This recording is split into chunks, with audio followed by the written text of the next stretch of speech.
美国的联准会主席鲍尔最近在芝加哥示警，他点出了一个隐忧：总统川普现在大力的推动关税政策，会让物价上涨、经济放缓，让联准会的控通膨还有保就业这两大目标陷入两难。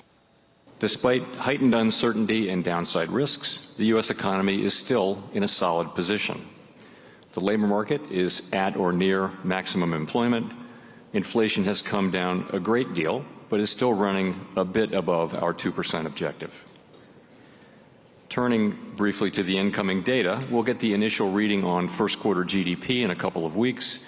The data we have in hand so far suggests that growth has slowed in the first quarter of this year from last year's solid pace. The new administration is in the process of implementing substantial policy changes in 4 distinct areas: trade, immigration, fiscal policy, and regulation. These policies are still evolving, and their effects on the economy remain highly uncertain. As we learn more, we will continue to update our assessment. The level of tariff increases announced so far is significantly larger than anticipated, and the same is likely to be true of the economic effects, which will include higher inflation and slower growth.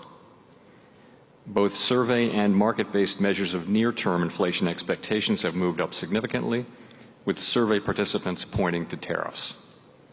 Survey measures of longer-term inflation expectations, for the most part, appear to remain well anchored as well.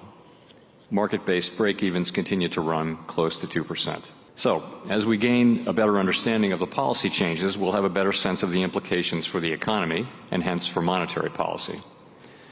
Tariffs are highly likely to generate at least a temporary rise in inflation. The inflationary effects could also be more persistent. Avoiding that outcome will depend on the size of the effects, on how long it takes for them to pass through fully to prices, and ultimately on keeping longer-term inflation expectations well anchored.